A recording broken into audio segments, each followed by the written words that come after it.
আসসালামু আলাইকুম সম্মানিত ভিউয়ার্স, আপনাদের সকলের প্রিয় শিশু উপদেষ্টা আসিফ মাহমুদকে নিয়ে অনলাইনে বা মিডিয়া পাড়ায় তোলপাড় চলছে। ঘটনাটা হলো তার অবৈধ অস্ত্র বহনের ব্যাপারে।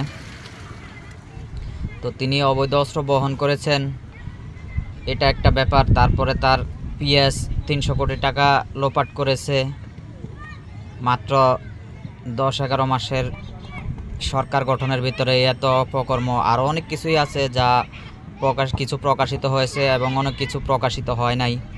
এবং কি এই গতকালকের অস্ত্র বহনের ব্যাপারটা মিডিয়া পাড়ায় বা নিউজ মাধ্যমে গণমাধ্যমে আসার পরে গণমাধ্যম থেকে আবার 15 মিনিটের মধ্যে সেই নিউজটি মুছে ফেলা হয়েছে।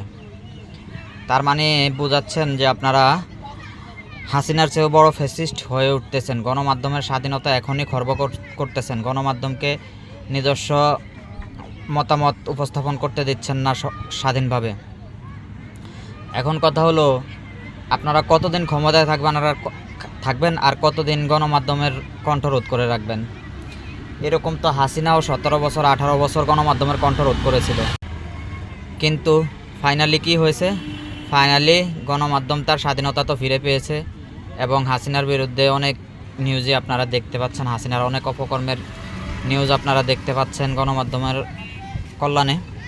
তো কথা হলো, যেদিন আপনারা ক্ষমতা হারাবেন সেদিন কি আর এইসব গণমাধ্যমের কণ্ঠরোধ করতে পারবেন? অবশ্যই পারবেন না। তো সেদিন তো আপনাদেরকে অবশ্যই বিচারের মুখোমুখি হতে হবে, বিচারের কাঠগড়ায় উঠতে হবে। সেই দিনের জন্য এখনই প্রস্তুতি নিয়ে রাখুন।